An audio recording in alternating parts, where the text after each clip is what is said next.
Mi nombre es Erika Torres y estudio la naturaleza del pensamiento caótico, su expresión en el habla, la escritura y la escena. El universo de las ideas de cada individuo encuentra sus límites en el espacio que existe entre lo que vemos, la experiencia propia del vivir, la capacidad de expresar nuestros paisajes etéreos y matéricos, las ideas que yacen en nosotros e ignoramos hasta realizar un diálogo interno, y lo que realmente está fuera de nuestro alcance. Esos límites móviles dialogan entre sí como el mar rompiendo sus olas en la arena. Aunque hay ocasiones que para despertar un espíritu dormido se requiere de un suceso en su vida equivalente al impacto causado por la caída del meteorito en tierras yucatecas, provocando la extinción de las ideas concebidas hasta ese momento y haciendo que su historia le ponga enfrente indescifrables paisajes que nunca antes se atrevió a imaginar.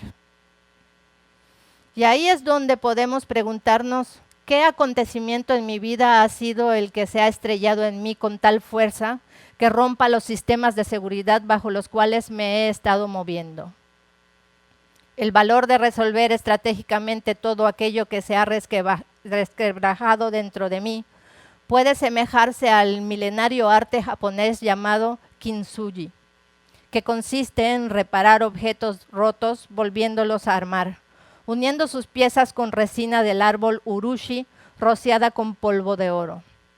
Este arte aborda el accidente como parte importante de la vida del objeto, haciéndolo perdurar con hermosas cicatrices luminosas que exponen su transformación en lugar de esconderla, aumentando el valor del objeto por su historia de vida.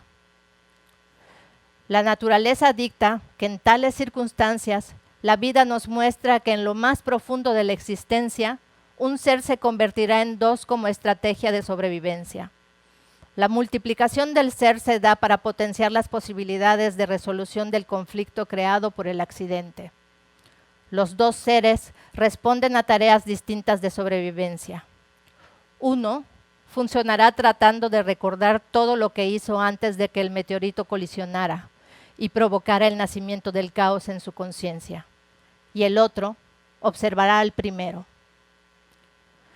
Llegado el momento, luego de aprender la estrategia del efecto del pasado, el observador caminará sin saber hacia dónde, pero caminará, creando distancia, haciéndose toparse con una encrucijada. Hasta toparse con una encrucijada. No importa cuál camino tome, ya que estará recorriendo el camino con dos conciencias distintas, la de él y su reflejo. Alguien muy parecido a él que camina a la misma velocidad, provocándole con la mirada. El observador acelera, pero no puede hacer distancia. El reflejo responde con la misma velocidad que él, hasta que decide encararlo y le dice, ¿qué? ¿Tú qué? El reflejo repite la provocación que el observador le hizo, aumentando la provocación hasta un silencio sospechoso. Y ahí estamos, dos partes de nosotros mismos confrontándose como perros en la verja, distrayéndose del motivo que nos había llegado ahí, sin sentir el dolor que nuestro meteorito había provocado en nosotros. Debo confesarles que los seres del espejo nunca han gustado de repetir nuestros actos. De hecho, el 99.9% de ellos enfrentan tremendas batallas dentro de sí, mientras repiten muecas, movimientos, emociones, y solo el 0.1% son aquellos que se atreven a desfasarse por fragmentos de segundo para darnos a conocer su descontento y provocar la sospecha en nosotros de que algo no está bien. Haciendo un recuento de todos los que hemos nacido a partir de que nuestro meteorito ha chocado con nosotros, tenemos que existen el que se quedó repasando el pasado, el que observó y se movió hacia una solución, el reflejo de este y el reflejo inconforme que nos hace dudar si del otro lado del espejo realmente se ha dominado el caos original de donde vienen todos los reflejos que han existido. hemos dejado de lado Yucatán, el terreno calizo e incluso el hecho de que un meteorito cambió la vida en la Tierra, que en este caso somos nosotros, lo que nos obligó a repasar los hechos, avanzar, multiplicarnos e incluso vivir la sospecha de la variación de esta bifurcación que causa la duda del caos. En la duda está el universo indómito de lo desconocido, y es ahí donde se encuentra la fuente de las ideas. Frente a la duda, la incertidumbre, la necesidad de resolver, de dar solución, es ahí donde nos ponemos creativos para la sobrevivencia. No necesitamos peligros reales para provocarnos daño, para conocer los umbrales del dolor o precipitarnos hacia la muerte y entonces renacer en alguien que deja de ser pasivo y comienza su multiplicación celular. El avistamiento del caos en la sospecha de su existencia es suficiente para generar que un espíritu curioso quiera entrar en los terrenos de lo desconocido. Probablemente romperse no sea el equivalente a verse por dentro con nuestra naturaleza caótica, pero sí lo es perder el piso de nuestra seguridad. Si nuestra seguridad reside en repetir caminos conocidos, ¿qué es lo que sucede al estar frente a un paisaje que no logramos reconocer? Todos nuestros sentidos se agudizan y podemos experimentar una aceleración interna capaz de provocar la aceleración de nuestras aguas en ríos interiores que casi nos provocan el vómito. Supongamos que sí vomitamos y que el caos no para. Nos quedamos viendo cómo todo se mueve a nuestro alrededor, sorprendidos de estar parados en la nada, ya que el piso de lo conocido se ha desfondado, y descubrimos que todo lo que hemos dado por sentado no lo es. Incluso las leyes de la gravedad nos han abandonado en este universo que carece de reglas a las que alcance nuestra comprensión. Todo eso está sucediendo en el terreno de una palabra de apenas 4 letras: duda. Gracias a la duda podemos ver la naturaleza de las cosas como son. Luego nuestras creencias se encargan de las grandes simulaciones de realidades en las que todos vivimos, sin darnos cuenta de que esas creencias son las que han construido un mundo sobrepuesto de lo que no es sobre el que sí es. Y es posible que haya una fase 1 de salvación racional en el humano, donde nuestro paquete de creencias solamente incluye un velo que cubre los ojos para ser sin ver. Porque para ver lo que se es necesario contar con el destructor de creencias que no se encuentra a la venta ni en Amazon. Y sigo viéndonos de niños, asomándonos en la ventana de los sueños con un ojo abierto, fascinados por la nebulosa y los paisajes abstractos de la naturaleza caótica de la existencia, despertando en un lugar que es tan distinto que nos hace olvidar de dónde venimos. Pero nuestro atrevimiento de mirar el universo creador y transformador que provocó nuestra existencia nos ha puesto en ese lugar donde hay que volver a aprenderlo todo. Nada de lo que creíamos es como es. Ni Darwin puede salvarnos de esta. Estamos solos en el despertar de nuestra alma, a miles de kilómetros de nuestro nacimiento terrenal, mudos, viendo de una manera totalmente distinta porque no estamos en el accidente del meteorito. Nuestro meteorito que nos llevó a observarnos y caminar para terminar viendo el caos. Ese caos que ahora nos habla, manifestándose como la totalidad ante nosotros para descubrir que es nuestro reflejo. ¿Pero cómo? Yo me levantaba, era alguien, actuaba como ese alguien, era una unidad, uno solo, contenido en un cuerpo, obedeciendo a un hombre, viviendo como todos, y resulta que esa pequeña realidad, inofensiva cotidianidad, es el delgado velo que me ha impedido saber de cierto que la fuerza del caos y la poética del espacio son en mí tanto como yo soy en ellos. Ah, ese poder reversible de convertirme en universo, hablar universo, crear universo, exige un músculo expresivo muchísimo mayor que el que había desarrollado en mi vida cotidiana. Saberse universo era muy emocionante como para quedarse callado y no contarle a los otros sobre mis visiones. Así que comencé a practicar las artes de la estética y poética creacionistas para poder volar como Altazor. Habité el barroco contemporáneo para disertar con las telarañas, hasta entender las reglas del surrealismo, que las reglas del surrealismo consistían en jugar con las dimensiones entre la realidad, hombre, arquitectura, bestia, su tamaño y cualidades. Fui a visitar a Borges, de Chirico, Lepri y a girar con Rumi para encontrar al amado, cantando versos sagrados en espirales infinitas con Nusrat.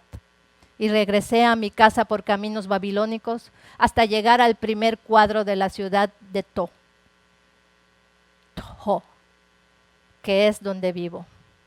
Respiro profundo y me hago la promesa de intentar expresar lo que soy capaz de ver. En algunos territorios del entrenamiento escénico existe un ejercicio que versa sobre la descripción del espacio donde se encuentra el intérprete. El ejercicio pide explícitamente decir la palabra veo antes de las palabras necesarias para expresar lo visto. Decidí comenzar el camino de mi expresión utilizando ese método solo para darme cuenta que el lenguaje del universo total solo se podría expresar haciendo la descripción de las cosas en particular. Todo lo contado debía buscar el origen, ya que ahí residía la fuente de la multiplicación, la diversificación y la aproximación de la individualidad de cada cosa. En esa elipse de expresión, la figura del alfabeto nace como el delta del río de la expresión de las ideas. Amplio, espacioso, el alfabeto se nos ofrece para navegarlo de ida y vuelta, creando combinaciones capaces de hacer existir las cosas cuando no están. Solo estamos nosotros y sus posibilidades. Letras que brillan como estrellas en la noche del conocimiento. Solo nosotros podemos crear las constelaciones aproximándonos a descubrir la maravilla de la existencia, balbuceando hasta escupir pequeños conceptos nacidos de nuestras observaciones. Y antes que nos demos cuenta, sabemos que tenemos que dirigirnos al patio trasero de la expresión para comprometernos a realizar ciertas tareas del pensamiento que nos aseguren la honorabilidad del uso de las palabras y su estudio. Creamos un ritual de compromiso ante nuestras ideas. Antes de construir cualquier pieza artística o proyecto creativo, desarrollaremos un pensamiento filosófico, poético y estructural que nos permita la visibilidad de ideas despegadas de una respuesta inmediata. Distanciémonos de los temas comunes, demos entrada a nuevas uniones conceptuales que expresen complejos universos internos alimentados de asociaciones atípicas. Creemos postulados de imaginarios tomando decisiones estéticas por la vía de las conclusiones. El conocimiento y manejo del lenguaje será el cimiento de toda nuestra creación. Lo importante de las ideas es hacerlas girar, como ruecas que hilan sacando toda la información y poniéndola en movimiento, como engranajes confrontando dos o más universos de ideas distintos capaces de crear un pensamiento con fuerza distinta que renueve nuestra noción de lo que estamos pensando hoy. Nosotros, este sujeto que lo piensa y posiblemente lo diga y lo escriba. Cada concepto encerrado en una palabra crea una nueva sinapsis cuando se relaciona con toda una familia de palabras específicas, provocando límites y libertades en nuestro pensar y nuestro decir, teniendo como reacción directa la permisibilidad que damos a las familias de palabras de relacionarse entre sí. Cuando enfrentamos conceptos ajenos uno con el otro, creamos una confrontación de significados que en primera instancia pueden ser rechazados por la cultura del lenguaje que tengamos y el ejercicio poco o mayor que tengamos de expresarnos con sutileza en nuestra vida cotidiana. Por eso, materiales como el que nos ofrece Vicente Huidobro en su poética y estética creacionista, nos abre de entrada universos que probablemente no habíamos permitido que se relacionen.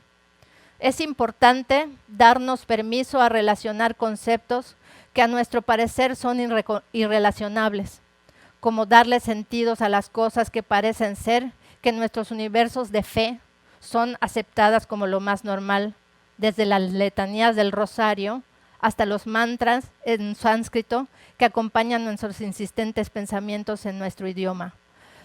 Tantos ejemplos de repeticiones devocionales, tantos ejemplos de repeticiones devocionales que pocas veces nos ponemos a analizar y repetimos sin cuestionarnos.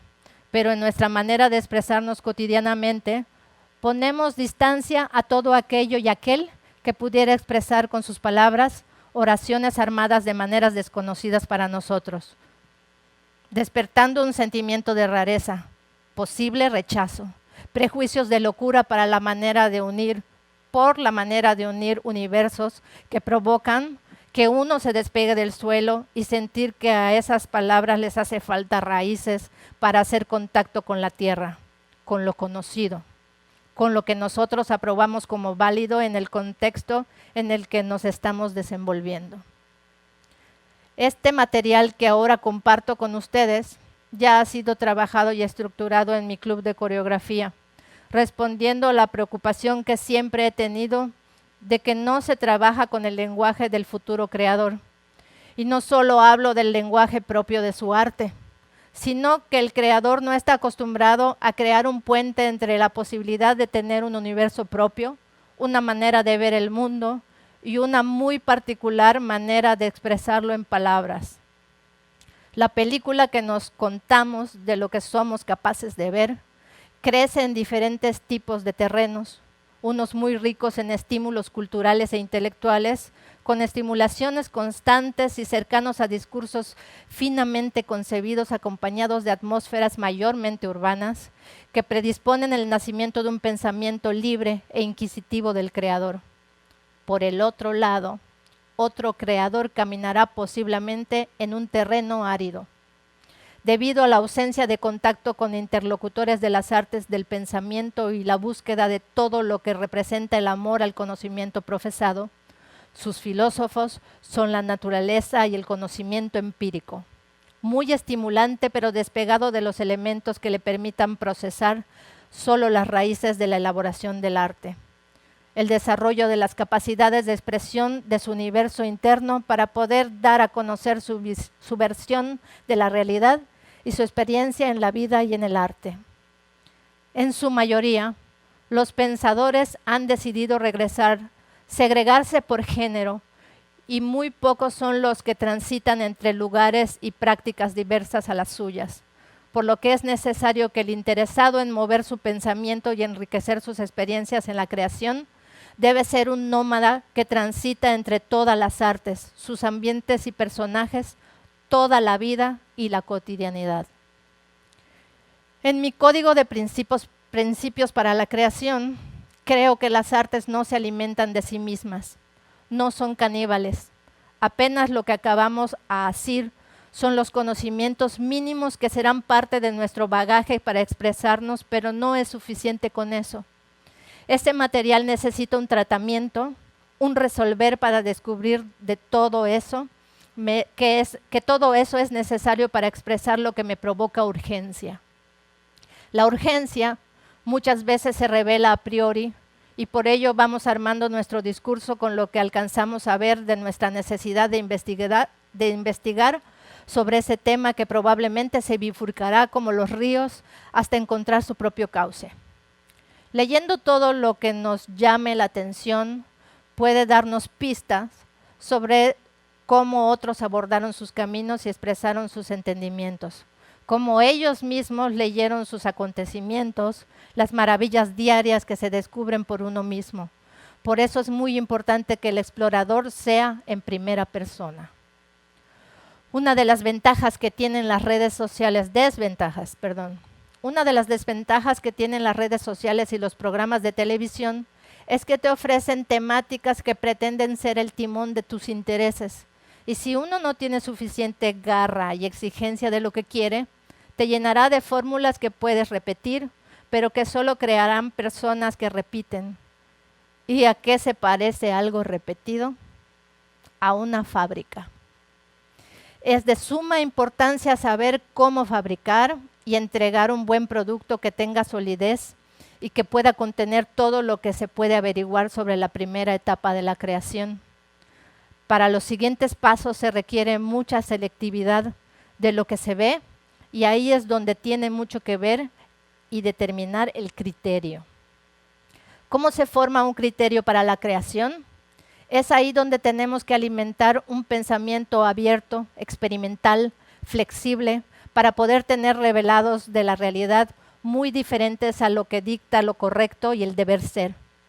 En este camino de la prueba no existe el error, porque dentro de lo posible en el pensamiento no se erra.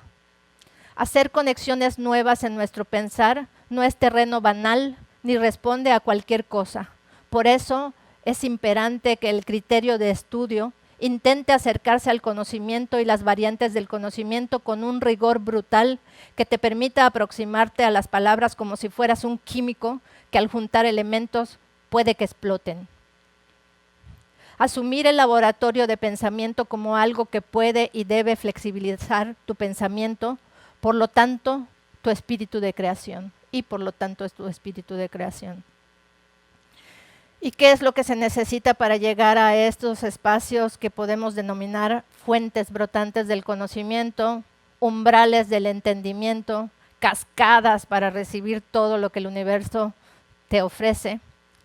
Los rituales de acercamiento a la abundancia, y aquí puede sonar a churrada y en este momento pueden levantarse de sus sillas y de su ordenador y dejar de verme. Pero les aseguro que esto no es un taller holístico ni New Age para ser poseído por el espíritu creador. Este es un taller para encontrar en el lenguaje los oasis del pensamiento que podemos encontrar gracias a las nuevas sinapsis entre palabras y el punto de vista naciente de estos descubrimientos. Un viaje a lo que es posible porque lo vislumbro, y de lo que es posible porque si no puedo ver, tengo recursos para solucionar ese vacío o esa impotencia. La ceguera creativa no tiene nada que ver con la creación, porque ésta reacciona como la naturaleza. Lo que nace es sinónimo de naturaleza voluptuosa, que tiene sus propias reglas a seguir y nos convierte en seguidores de sus fuerzas y estructuras hasta convertirnos en seres cabalgantes de su andar vertiginoso. El corcel que debemos estar dispuestos a montar es el de las palabras, el lenguaje, la estructura, avanzar en la senda llana de lo... Perdón, de nuevo, el final. El corcel que debemos estar dispuestos a montar es el de las palabras, el lenguaje, la estructura, avanzar en la senda llana de lo figurativo y posiblemente, volvernos maestros de lo naturalista hasta que nuestro viaje pueda permitirnos ver los paisajes de la abstracción.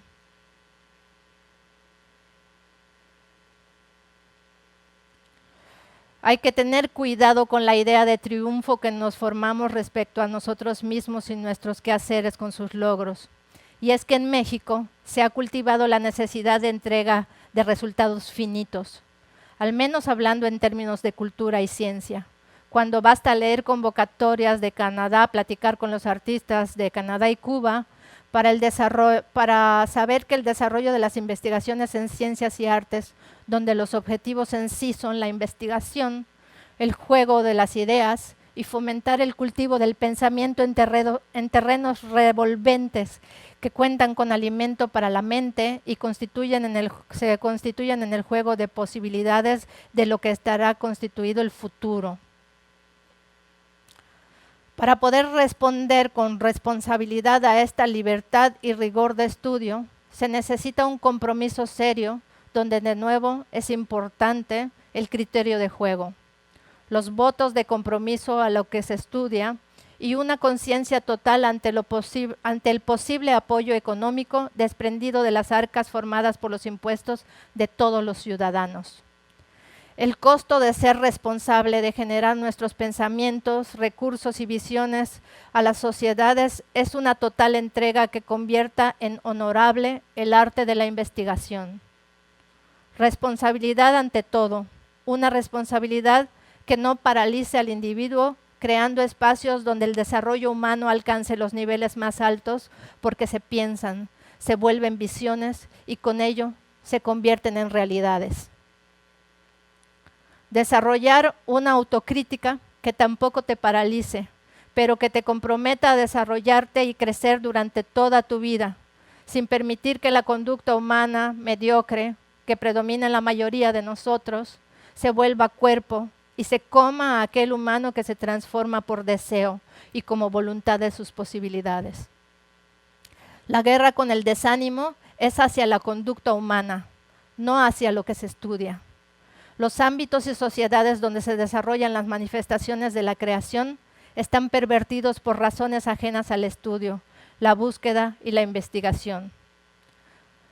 No existe terreno despejado para estudiar ni lugar ideal, ni posición económica que te salve de tus demonios acerca de cómo el ambiente externo de la naturaleza humana y nuestros prejuicios provoquen los principios de aversión y rechazo al ambiente. Así que la fortaleza interior es importante cultivarla, aquello que nace con nuestro despertar a la vida y que no está contaminado con sociedades ni actitudes.